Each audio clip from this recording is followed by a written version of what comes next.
Martin Luther কলেজের সুপ্রিয় শিক্ষার্থীরা, সবাইকে শুভ সকাল জানাচ্ছি।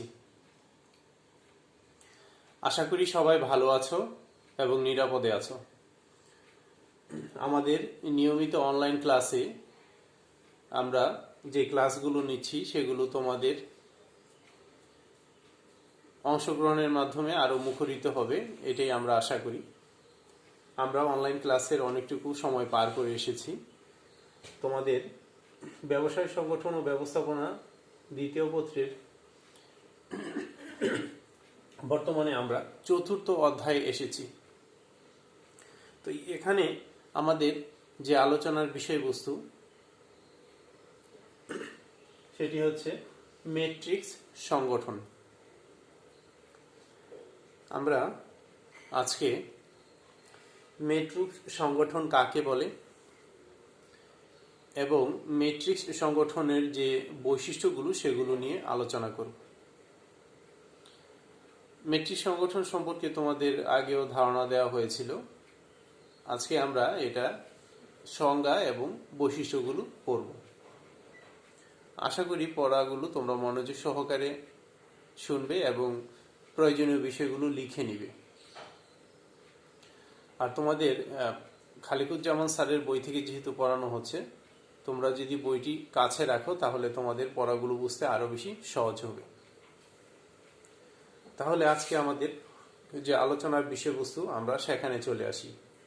আমাদের আজকের আলোচনার বিষয়বস্তু হচ্ছে ম্যাট্রিক্স সংগঠন এবং এর বৈশিষ্ট্য। ম্যাট্রিক্স সংগঠন।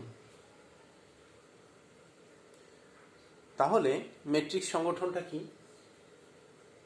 দ্রব্য ও কার্যভিত্তিক বিভাগীয়করণের সমন্বয়ে গঠিত। দ্রব্য ও কার্যভিত্তিক বিভাগীয়করণের সমন্বয়ে গঠিত যে সংগঠন সেটাকে বলা হয় ম্যাট্রিক্স সংগঠন। তাহলে আমরা খুব সূক্ষ্মভাবে বিষয়টা মনে রাখবো যে দুটি সংগঠনের সমন্বয়ে এই ম্যাট্রিক্স সংগঠন গড়ে ওঠে। একটি হচ্ছে দ্রব্যভিত্তিক আর একটি হচ্ছে কার্যভিত্তিক। দ্রব্যভিত্তিক এবং কার্যভিত্তিক। তাহলে দ্রব্যভিত্তিক ও কার্যভিত্তিক বিভাগীয়করণের সমন্বয়ে বা একত্রে যে সংগঠনটি গড়ে ওঠে তাকে বলা হয় ম্যাট্রিক্স সংগঠন। দ্রব্য ও কার্যভিত্তিক। দ্রব্য ও কার্যভিত্তিক বিভাগীয়করণের সমন্বয়ে যে সংগঠনটি গড়ে ওঠে সেটাকে বলা হয় ম্যাট্রিক্স সংগঠন। এরপর আমরা আসি, আশা করি ম্যাট্রিক্স সংগঠনের সংজ্ঞাটা তোমাদের বুঝতে সমস্যা হবে না, একেবারে সিম্পল একটা বিষয়। আমাদের যদি জ্ঞানমূলকে আসে যে ম্যাট্রিক্স সংগঠন কাকে বলে, তাহলে আমরা বলবো দ্রব্য ও কার্যভিত্তিক বিভাগীয়করণের সমন্বয়ে যে সংগঠন গড়ে ওঠে তাকে বলা হয় ম্যাট্রিক্স সংগঠন। এবার আমরা এটার বৈশিষ্ট্যের মধ্যে আসি যে আমরা কিভাবে বুঝবো যে এটি ম্যাট্রিক্স সংগঠন।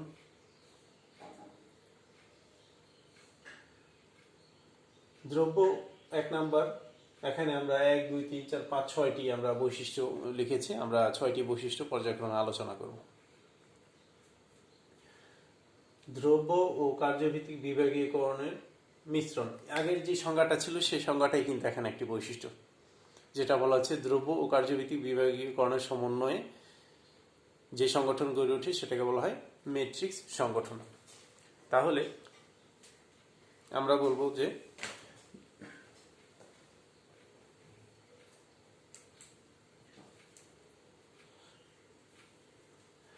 দ্রব্য ও কার্যভিত্তিক বিভাগীয়করণের যে দুটি এখানে বিভাগীয়করণ রয়েছে, এই দুইটার সংমিশ্রণ বা এই দুইটার মিলকরণের মাধ্যমে ম্যাট্রিক্স সংগঠন গড়ে ওঠে। মানে দ্রব্যভিত্তিক সংগঠনও থাকবে এবং কার্যভিত্তিক সংগঠনও থাকবে।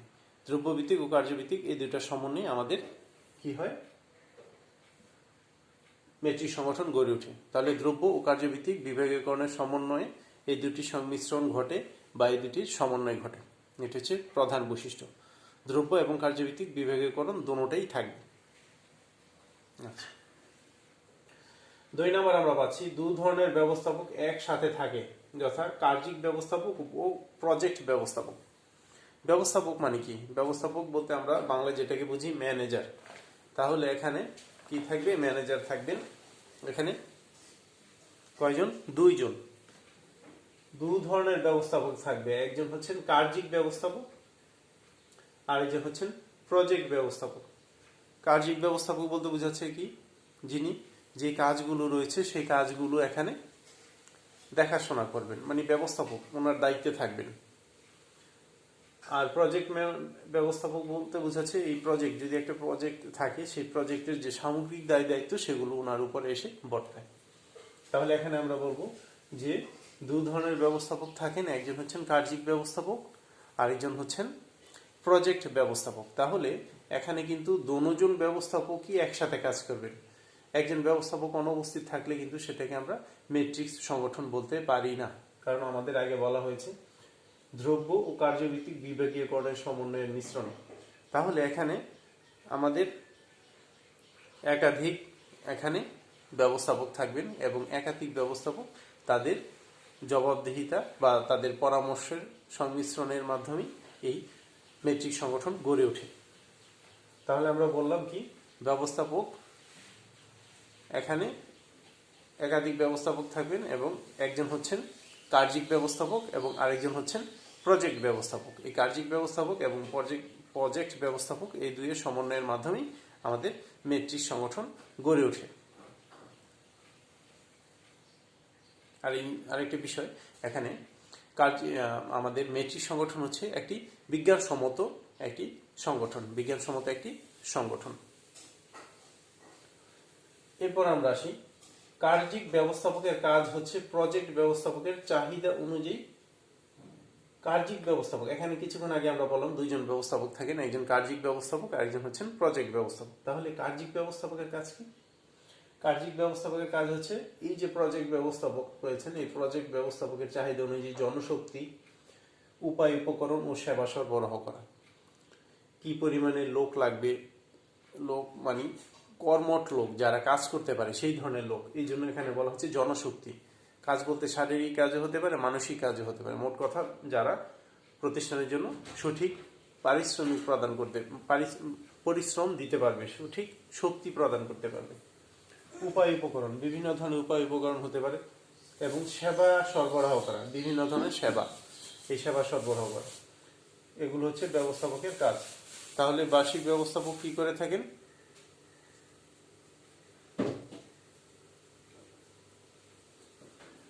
বার্ষিক ব্যবস্থাপক কি করে থাকেন? প্রজেক্ট ব্যবস্থাপক যে রয়েছে সেই প্রজেক্ট ব্যবস্থাপকের চাহিদা অনুযায়ী জনশক্তি, তারপরে বিভিন্ন ধরনের উপায় উপকরণ, এই বিষয়গুলো কি সরবরাহ করে থাকেন। কার্যিক ব্যবস্থাপক কি করে থাকেন? তাহলে কার্যিক ব্যবস্থাপক একটা বিষয় আমরা বুঝতে পারলাম যে প্রজেক্ট যে ব্যবস্থাপক রয়েছেন, এই প্রজেক্ট ব্যবস্থাপক কিন্তু অনেকটা চাহিদা দিয়ে থাকেন বা অনেকটা ডিমান্ড দিয়ে থাকেন যে এই জিনিসগুলো আমার লাগবে। জনশক্তি লাগতে পারে, বিভিন্ন ধরনের উপায় উপকরণ লাগতে পারে, বিভিন্ন ধরনের সেবা সামগ্রী বা সেবা হতে পারে। এইগুলো চাহিদা অনুযায়ী সরবরাহ করার দায়িত্ব কার? প্রজেক্ট ব্যবস্থাপকের, বার্ষিক ব্যবস্থাপকের, কার্যিক ব্যবস্থাপকের। তাহলে কার্যিক ব্যবস্থাপক কি করে থাকেন? প্রজেক্ট ব্যবস্থাপকের চাহিদা অনুযায়ী বিভিন্ন ধরনের জনশক্তি, বিভিন্ন ধরনের সুযোগ সুবিধা, বিভিন্ন ধরনের সেবা প্রদান করে থাকেন। তাহলে এখানে আমরা তুলনামূলকভাবে একটা বুঝতে পারি যে কার্যিক ব্যবস্থাপক এবং প্রজেক্ট ব্যবস্থাপকের মধ্যে প্রজেক্ট ব্যবস্থাপক তার চাহিদাগুলো দিয়ে থাকেন, সেই চাহিদাগুলো পূরণের জন্য কার্যিক ব্যবস্থাপক বিভিন্ন ধরনের কাজ সম্পাদন করে থাকেন। 4 নাম্বার, প্রজেক্ট ব্যবস্থাপক বিশেষ দ্রব্য বা প্রজেক্টের সামগ্রিক দায়িত্ব গ্রহণ করে এবং যার জন্য জবাবদিহি করতে বাধ্য থাকে। তাহলে প্রজেক্ট ব্যবস্থাপক বিশেষ দ্রব্য বা প্রজেক্টের সামগ্রিক দায়িত্ব। তাহলে এই যে এখানে কার্যিক ব্যবস্থাপকের কাছ থেকে তিনি চাহিদা অনুযায়ী জনশক্তি নিচ্ছেন, বিভিন্ন সুযোগ সুবিধা নিচ্ছেন, বিভিন্ন সেবা নিচ্ছেন। তাহলে এগুলো নিয়ে তিনি কি করছেন? প্রতিষ্ঠানের জন্য এগুলো নিয়ে তিনি কতটুকু প্রতিষ্ঠানের সফলতা নিতে এসে অর্জন করতে সক্ষম হয়েছেন, বা প্রতিষ্ঠানের এগুলো চাহিদা ছিল কিনা, বা প্রতিষ্ঠানের চাহিদা যদি থাকেও এগুলোর ব্যবহার কি ধরনের হয়েছে, অপচয় হয়েছে কিনা, বা এটার ব্যবহারের ফলে প্রতিষ্ঠান কতটুকু মুনাফা অর্জন করতে সক্ষম হয়েছে, এই বিষয়ে যে জবাবদিহিতা, এটা অবশ্যই তাকে করতে হয়। এই জন্য বলা হচ্ছে প্রজেক্ট ব্যবস্থাপক বিশেষ দ্রব্য বা প্রজেক্টের সামগ্রিক দায়িত্ব, এই যে জনশক্তি নিল, উপায় উপকরণ নিল, সেবা সরবরাহ নিল, এগুলোর দায়িত্ব নিতে হবে, তথা প্রতিষ্ঠানের এই যে প্রজেক্ট চলাকালীন সময় প্রজেক্টের যত দায় দায়িত্ব রয়েছে সবগুলোর জন্য তাকে কি করতে হবে, জবাবদিহি করতে হবে। এই জবাবদিহিতা তাকে অবশ্যই করতে হবে।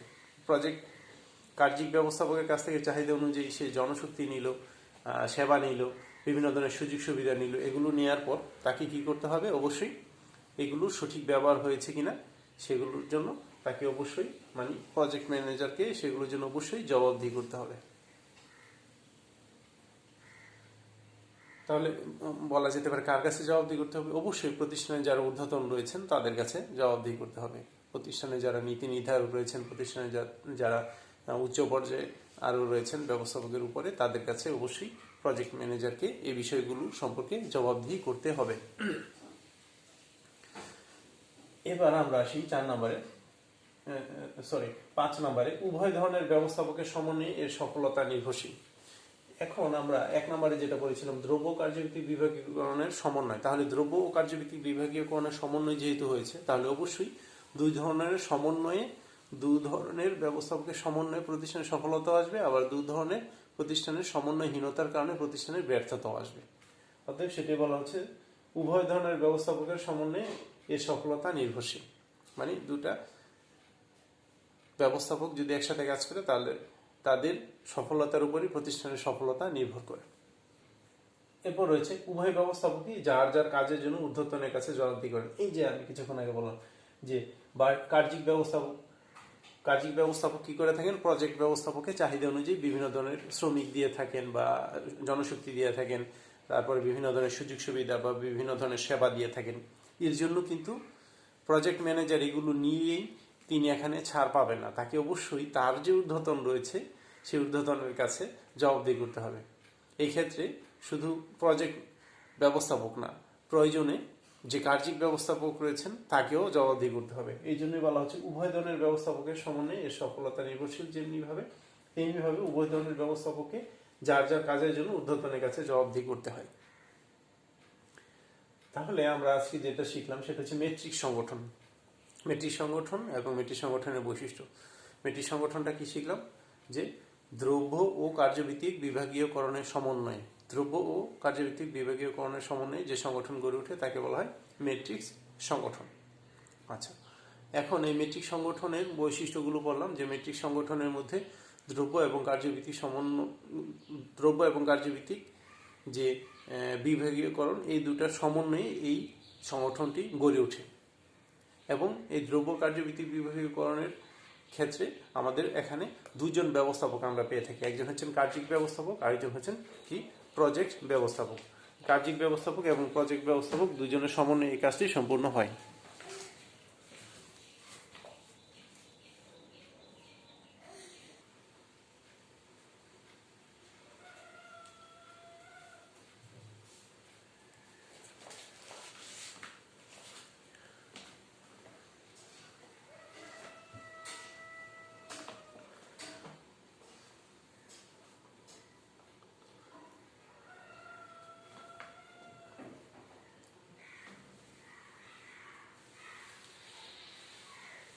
তাহলে আমরা এখানে ছিলাম মেট্রিক সংগঠনের মধ্যে। মেট্রিক সংগঠনে এখানে যে বৈশিষ্ট্যগুলো সেগুলো নিয়ে আলোচনায় ছিলাম। তো মেট্রিক সংগঠনে এখানে দ্রব্য ও কার্যভিত্তিক বিভাগীয়করণের সমন্বয়, এটাকে বলা হয় মেট্রিক সংগঠন। তাহলে এই যে মেট্রিক সংগঠন রয়েছে, এই মেট্রিক সংগঠনের বৈশিষ্ট্যের মধ্যে আমরা 1 নম্বর বৈশিষ্ট্য দিতে পারি যে দ্রব্য ও কার্যভিত্তিক বিভাগীয়করণের সমন্বয়। মানে এই মেট্রিক সংগঠনের মধ্যে দুই ধরনের সংগঠন থাকবে, একটা হচ্ছে দ্রব্যভিত্তিক আর একটা হচ্ছে কার্যভিত্তিক। দ্রব্যভিত্তিক এবং কার্যভিত্তিক দুই ধরনের সংগঠনের এখানে উপস্থিতি থাকবে। একটির অনুপস্থিতি যদি থাকে তাহলে সেটাকে আমরা মেট্রিক সংগঠন বলতে পারি না। তারপর দুই ধরনের ব্যবস্থাপক একসাথে কাজ করবেন। এখানে ব্যবস্থাপক দুই ধরনের থাকবেন, একজন হচ্ছেন কার্যিক ব্যবস্থাপক আর একজন হচ্ছেন প্রজেক্ট ব্যবস্থাপক।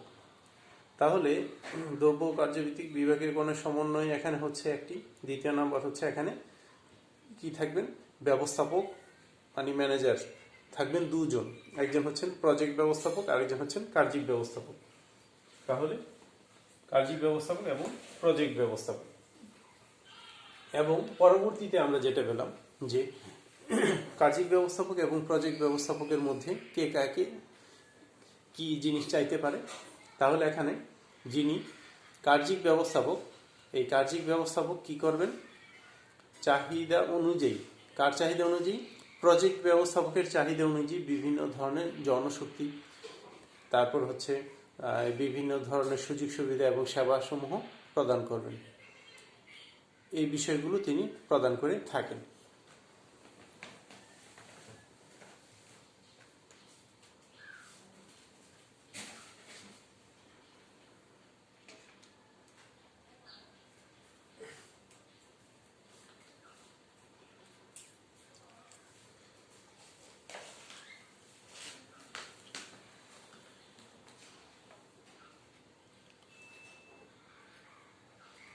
তাহলে এখানে দুইজন ব্যবস্থাপকের মধ্যে কার্যিক ব্যবস্থাপক কি করে থাকেন, প্রজেক্ট ব্যবস্থাপকের চাহিদা অনুযায়ী বিভিন্ন ধরনের জনশক্তি, বিভিন্ন ধরনের সুযোগ সুবিধা এবং বিভিন্ন ধরনের সেবাসমূহ প্রদান করে থাকেন।